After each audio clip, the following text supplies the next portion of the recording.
عمر بن سعد نے محرم کی 7ویں تاریخ کو دریا کے آگے اور حضرت امام حسین کے خیمہ کے سامنے اپنا لشکر ڈال دیا اور دریا پر قبضہ جما لیا اور فوجیوں کو حکم دیا کہ اولاد رسول کو ایک بوند پانی بھی نہ دیا جائے، اگر ان کو پانی پہنچ گیا تو یہ ہم کو زندہ نہ چھوڑیں گے۔ اس وقت اولاد رسول کا پیاس کی تیزی سے یہ حال تھا کہ ہر ایک چھوٹا بڑا پیاس سے پیاس پکارنے لگا۔ حضرت امام حسین رضی اللہ تعالی عنہ نے بچوں کی بے چینی دیکھ کر حضرت عباس رضی اللہ تعالی عنہ کو دریا پر پانی لینے بھیجا۔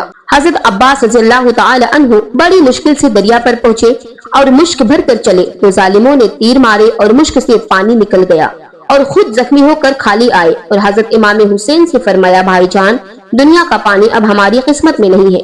پیاس کی تیزی سے سب اشاروں سے بات کرتے تھے اور تیمم سے نماز پڑھنے لگے۔ محرم کا 7واں، 8واں اور 9واں یہ 3 روز اولاد رسول پر ایسے گزرے کہ ایک بوند پانی بھی نہ ملا، زبانیں خشک ہو گئی۔ اس وقت حضرت امام حسین نے فرمایا کہ اے میرے پیاروں، صبر کرو، صبر خوب ہے اور اللہ کو بہت محبوب ہے۔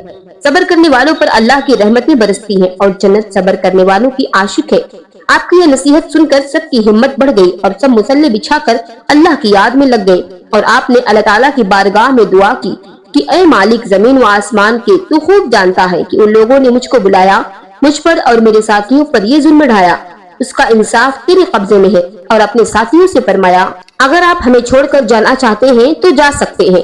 تو ان کے ساتھیوں نے کہا کہ اے رسول پاک صلی اللہ علیہ وسلم کے نواسے، بڑی شان و ہمت والے، یہ ہم سے ہرگز نہ ہو سکے گا کہ اس مصیبت میں آپ کو چھوڑ کر بھاگ جائیں۔ ہم تو یہ چاہتے ہیں کہ اپنی جانوں کو آپ پر قربان کریں اور اللہ رسول کو راضی کریں۔ پھر آپ نے فرمایا، اے میرے پیارو، تمہاری مرضی، اگر تم یہ چاہتے ہو کہ شہادت کا درجہ حاصل کرے تو جنت تمہارے قدموں کے نیچے ہے اور پیاس بجھانے کو کوثر کا پانی تیار ہے۔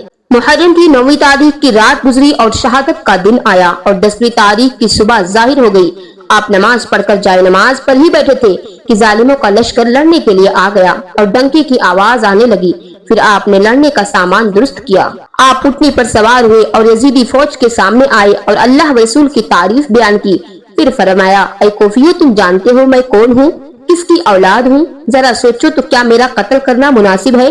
کیا میں تمہارے رسول کا نواسا نہیں ہوں جن کا تم کلمہ پڑھتے ہو؟ اور کیا میں علی شیر خدا کا بیٹا نہیں ہوں جن کی محبت کا تم دعویٰ کرتے تھے کہ ہم علی کی جماعت ہیں؟ اور اسی وجہ سے تم لوگوں نے مجھ کو بلایا اور اس مصیبت میں پھنسایا کہ مجھ کو اور میرے بال بچوں کو پانی سے ترسایا۔ کیا میں نے تم میں سے کسی کا خون کیا یا کوئی تکلیف دی ہے جس کے بدلے تم مجھ کو قتل کرنا چاہتے ہو اور فوج در فوج مجھ پر چڑھ آئے ہو؟ افسوس، وہ لوگ ایسے ظالم اور بے رحم تھے کہ کسی بات کا بھی لحاظ نہ کیا اور نہ کوئی جواب دیا۔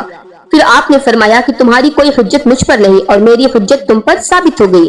پھر جب آپ نے دیکھا کہ یہ ظالم کوئی نصیحت ہی نہیں مانتے تو عمر بن سعد کو 3 سوال لکھ کر بھیجے کہ یا تو مکہ جانے دے، اگر یہ پسند نہ ہو تو میں کسی اور ملک چلا جاؤں گا، یا مجھ کو یزید کے پاس بھیج دے، وہ جو چاہے کرے۔ ابن سعد نے جواب دیا کہ میں ابن ذات سے پوچھتا ہوں، وہ جو کہے گا اس پر عمل کروں گا۔ سوال بھیجے گئے۔ ابن ذات نے جواب دیا کہ اے ابن سعد، خبردار، ہم نے تم کو لڑنے کے لیے بھیجا ہے یا صلح کرنے کے لیے؟ جب وہ یزید کی بیعت نہیں کرتے تو سوائے لڑائی کی اور کیا ہے؟ تو ان کی بات نہ سن، اگر اس حکم میں دیر کی میں تجھ کو حکومت سے الگ کر دوں گا۔ ابن سعد نے آپ کو یہ حکم سنا دیا کہ یا تو بیعت کرو ورنہ لڑائی تیار ہے۔ پھر آپ نے اپنے ساتھیوں سے فرمایا، خیموں کے چاروں طرف خندق بناؤ اور اس میں آگ جلا دو کہ کوئی ظالم خیمہ میں نہ جانے پائے۔ اور آپ گھوڑے پر سوار ہوئے اور اپنے فدائیوں کی صف درست کی اور فرمایا، تم لڑنے میں پہل نہ کرنا، جب کوئی آدمی دشمن کی فوج سے لڑنے آئے تب لڑنا۔ پھر لڑائی شروع ہوئی۔ پھر یزیدی لوگوں نے یہ کیا کیا کہ ایک حسینی آدمی کے مقابلے میں کئی ظالم آنے لگے اور ڈر کی وجہ سے کوئی پاس نہ آتا بلکہ دور سے تیر مارنے لگے، اور حسینی مجاہد کے سامنے جو آتا اس کو کتے کی طرح مار لیتے۔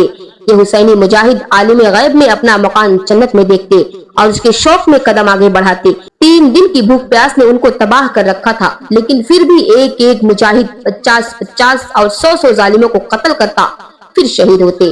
اسی طرح وہ عاشق رسول جنت کو سدھارے اور 50 حسینی فدائیوں نے شہادت کا درجہ حاصل کیا، مگر جان بچانے اور مال و دولت کے لالچ میں اپنے پیچھے قدم نہیں کیا۔ جب کوئی ظالم لڑنے کو آتا تو حضرت امام حسین رضی اللہ تعالی عنہ مردانگی اور شہادت کے جوش شوق میں خود لڑنے کا ارادہ فرماتے، مگر آپ کے فدائی آپ کو نہ جانے دیتے اور کہتے، اے امام علی مقام، جب تک ہم میں سے ایک بھی زندہ ہے آپ کو لڑائی کے میدان میں نہیں جانے دیں گے۔ اللہ اکبر! آپ کے صبر اور حوصلہ کی یہ حالت تھی کہ بھوک اور پیاس کی تیزی سے آپ کا حلق مبارک خشک تھا، آپ کی زبان پاک پر کانٹے کھڑے تھے اور دیکھتے تھے کہ جو فدائی شہید ہوتا ہے اس کو کوثر کا پانی پلایا جاتا ہے۔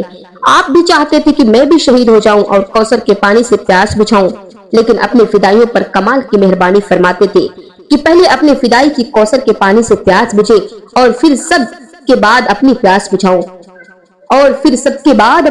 بجھاؤں۔ اس کی ایسی مثال ہے جیسے کوئی شخص خود بھوکا پیاسا رہے اور مہمانوں کو اچھے اچھے کھانے کھلائے اور آپ سب کے بعد کھائے، اور آپ کے فدائیوں کی ہمت اور ثابت قدمی بھی کمال درجے کی تھی۔ آپ کو تیروں اور تلواروں کے حملوں سے بچاتے تھے اور اپنی جانوں کو آگے کرتے رہے اور آپ پر قربان ہو گئے۔ جب آپ کے 50 فدائی شہید ہو گئے اور بھائی بھتیجے بھانجے باقی رہ گئے تو آپ کو خیال ہوا کہ اس وقت خدا کے قہر کی آگ دشمن کے لشکر میں بھڑک رہی ہے، ایسا نہ ہو کہ اس قہر میں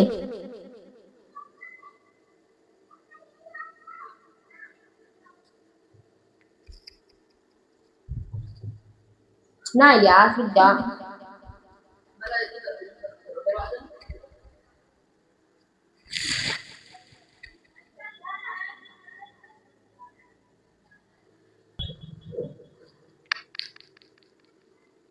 حضرت امام حسین رضی اللہ تعالی عنہ کے پاس صرف بھائی بھتیجے بیٹے بھانجے کل 18 آدمی رہ گئے اور ایک غلام فیروز۔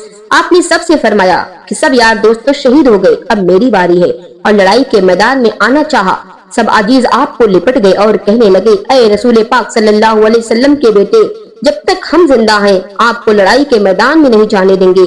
آپ نے فرمایا، اے میرے پیارو، تم سب کا میرے سامنے شہید ہونا میرے لیے بڑی غم کی بات ہے۔ سب سے پہلے حضرت عبداللہ بن مسلم نے آپ سے لڑنے کی اجازت چاہی۔ آپ نے فرمایا، بیٹا تمہاری والدہ کو تو پہلے ہی 3 صدمہ ہو چکے ہیں، دل نہیں چاہتا کہ تم کو اجازت دو۔ آخر ان کے اصرار پر اجازت دے دی۔ بس عبداللہ شیر کی طرح دشمن کی فوج میں جا گھسے اور دشمنوں کی لاشوں پر لاشیں ڈال دی، اور دشمن ان کے حملوں سے گھبرا گئے اور کہنے لگے، یہ جوان 3 دن کا بھوکا پیاسا ہے، اس پر اس کا یہ حال ہے، آخر اکیلے اتنی فوج کا مقابلہ کس طرح کرتے؟ آپ زخموں سے چور چور ہو گئے اور شہید ہو کر جنت میں اپنے باپ حضرت مسلم اور دونوں بھائیوں سے جا ملے۔ حضرت عبداللہ کے بعد حضرت مسلم کے 3 بھائی حضرت عبیداللہ، حضرت عبد الرحمن، حضرت جعفر، یہ بھی دشمنوں سے لڑے اور بہت سے دشمنوں کو مار کر شہید ہو گئے۔ ان کے بعد حضرت امام حسین کے 2 بھانجے محمد بن عبداللہ بن جعفر، عون بن عبداللہ بن جعفر یعنی آپ کی ہمشیرہ حضرت زینب کے بیٹوں نے اجازت چاہی۔ آپ نے فرمایا، میرے پیارو، میرا دل نہیں چاہتا کہ تم کو اجازت دو اور میری بہن تمہارا صدمہ دیکھے، اور اجازت نہ دی۔ پھر دونوں بھائی اپنی والدہ حضرت زینب کے پاس آئے اور کہنے لگے، امی جان ہمیں اجازت دو کہ ہم بھی لڑیں اور شہادت حاصل کریں۔ حضرت زینب رضی اللہ تعالی عنہا نے کہا، جاؤ میرے بیٹو، دشمنوں کو مارو اور شہادت کا مقام حاصل کرو۔ دونوں بھائیوں نے ابن سعد کے لشکر میں کھلبلی مچا دی اور سینکڑوں ظالموں کو قتل کر کے زخموں سے خون ہو کر شربت شہادت پیا اور جنت کو سدھارے۔ ان کے بعد حضرت امام حسن رضی اللہ تعالی عنہ کے 4 بیٹے حضرت عبداللہ، حضرت ابو بکر، حضرت عمر، حضرت قاسم۔ سب سے پہلے حضرت عبداللہ نے آپ سے اجازت لی اور لڑائی کے میدان میں آتے ہی دشمنوں پر ایک دم حملہ کر دیا۔ ایک ہی حملے میں 82 ظالموں کو قتل کر دیا۔ ابن سعد کانپ گیا اور بختری پہلوان کو 1000 سوار دے کر بھیجا۔ اس وقت حضرت امام حسین بہت بے چین ہوئے اور ان کی مدد کو اپنے فیروز غلام کو بھیجا۔ فیروز نے 130 ظالموں کو تیر سے مار کر رکھ دیا اور 20 کو تلوار سے قتل کیا۔ دشمن کی فوج میں لرزہ پڑ گیا۔ فیروز کو بھوک اور پیاس نے مار رکھا تھا۔ آخر شہید ہو کر حضرت امام حسین کی فدائیوں میں نام لکھا گئے۔ پھر حضرت عبداللہ کو ظالموں نے ہر طرف سے گھیر لیا۔ حضرت عبداللہ رضی اللہ تعالی عنہ نے بہت سارے ظالموں کو قتل کیا اور حضرت عبداللہ اور آپ کا گھوڑا 3 دن رات سے بھوکے پیاسے گھوڑا چل نہ سکا اور آپ زخموں سے چور چور ہو کر شہید ہو گئے۔ اور آپ کے بعد آپ کے بھائی ابو بکر اور عمر بھی بہت سے ظالموں کو قتل کر کے شہید ہو گئے۔ ان کے بعد حضرت قاسم نے اجازت مانگی۔ آپ نے فرمایا، اے جان، میرے دل کی نشانی اور میرے بھائی کی نشانی، تم ایک ایک کر کے میرے سامنے شہید ہو رہے ہو، میرا دل زخمی ہو گیا ہے، تمہیں کس دل سے اجازت دوں؟ حضرت قاسم کو اپنے والد حضرت امام حسن کا فرمان یاد آ گیا۔ حضرت امام حسن رضی اللہ تعالی عنہ نے اپنی وفات کے وقت ایک تعویذ بنا کر یعنی ایک کاغذ میں ٹکڑے میں نصیحت لکھ کر اپنے بیٹے قاسم کے بازو پر باندھ دیا تھا اور ان سے فرمایا تھا کہ یہ تب تک مت کھولنا جب تک کہ میرے بھائی حضرت امام حسین کو کربلا کے میدان میں پھنسے دیکھنا، تب یہ تعویذ کھولنا۔ حضرت قاسم کو اپنے والد حضرت امام حسن کا فرمان یاد آ گیا اور جو تعویذ بازو پر وہ بدھوا گئے تھے اس کو کھول کر پڑھا. اس میں لکھا تھا, بیٹا قاسم, جب میرے بھائی حسین کو کربلا کی مصیبت میں پھنسا دیکھو تو اس پر اپنی جان قربان کر دینا. انہوں نے وہ تعویذ آپ کو دکھلایا. آپ بھائی کو یاد کر کے بہت روئے اور فرمایا, اے لختے جگر, میرے بھائی کے پاس جاؤ, میں اللہ کی رضا میں راضی ہوں. پھر حضرت قاسم رضی اللہ تعالی عنہ لڑائی کے میدان میں آئے اور ابن سعد سے کہا, اے ظالم, تجھے کچھ خدا کا ڈر نہیں آتا کہ تو نے ساقی کوثر صلی اللہ علیہ وسلم کے بیٹوں کو اور ان کے بال بچوں کو 3 دن رات سے بھوکا پیاسا تڑپا رکھا ہے, ایسی گرمی ہے, ریت پک رہا ہے. اے ابن سعد, خوب یاد رکھو, ہم جنت میں سکھ پائیں گے اور تو دوزخ میں دکھ پاوے گا. اب بھی اپنے ظلم سے باز آ جا. اس نے کہا, جب تک حسین یزید کی بیعت نہ کریں گے اور اس کو امام المسلمین نہ مانیں گے, نہ پانی دیا جائے گا اور نہ دیں گے. آپ نے جواب دیا کہ یزید شریعت محمدی کی خلاف ہے, اس کو مٹانا چاہتا ہے, اس لیے ہم نے اس کی بیعت نہ کی اور نہ کریں گے. اے دین کے دشمن, آ اور میرا مقابلہ کر. آپ کی مردانگی تو آپ کے بدن سے ظاہر تھی.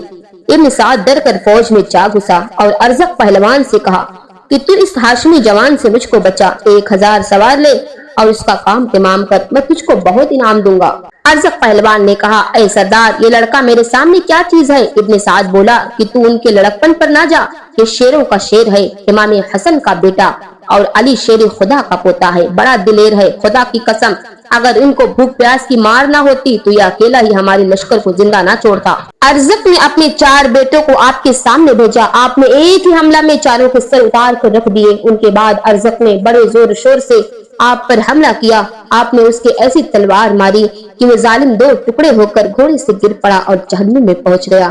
پھر آپ حضرت امام حسین کے پاس آئے اور کہا, چچا جان, پیاس نے مار ڈالا, ورنہ ان کتوں کو میں اکیلا ہی کافی تھا. حضرت امام علی مقام نے ان کو اپنی چھاتی سے لگایا اور ان کا ماتھا چوم کر فرمایا, بیٹے, غصے کو پی جاؤ اور پیاس کو دبا لو.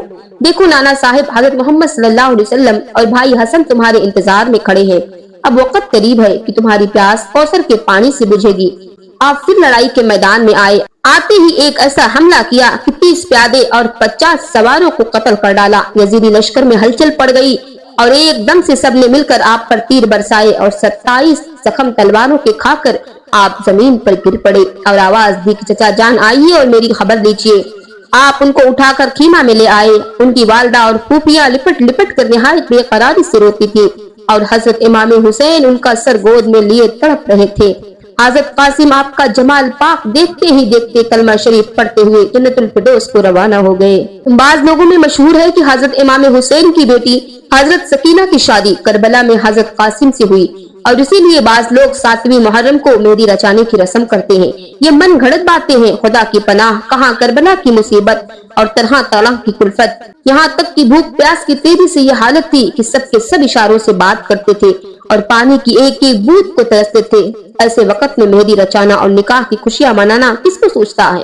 حضرت قاسم کے بعد حضرت امام حسین کے سوتیلے بھائی حضرت محمد, حضرت عثمان, حضرت عبداللہ, حضرت جعفر, حضرت عباس, ان 5 میں سے 4 بھائیوں نے آپ سے اجازت لی اور چاروں نے بہت سے ظالموں کو قتل کیا اور بڑی مردانگی سے آخر شہید ہو گئے. ان کے بعد حضرت عباس, جن کے ہاتھ میں لڑائی کا جھنڈا رہتا تھا, انہوں نے حضرت امام حسین کو دیا اور آپ سے اجازت مانگی. آپ نے فرمایا, پیارے بھائی, تم سے میری ہمت بڑھ رہی ہے, اب تم بھی جاتے ہو. حضرت عباس نے کہا, بھائی جان, آپ گھبرائیے نہیں, میں لڑنے نہیں جاتا, پانی لینے جاتا ہوں.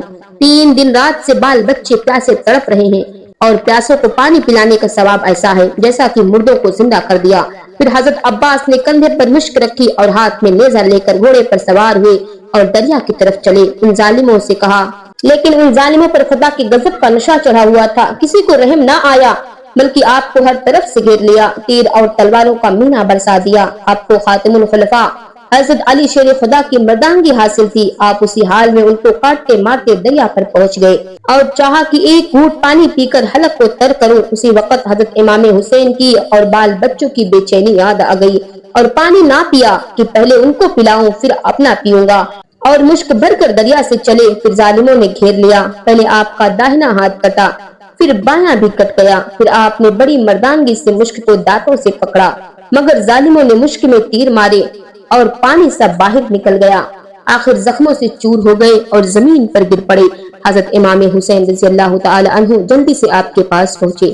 کیا دیکھتے ہیں کہ دونوں ہاتھ کٹے ہوئے ہیں اور شہید ہو کر جنت میں پہنچ گئے. حضرت امام حسین نے فرمایا, آہ افسوس,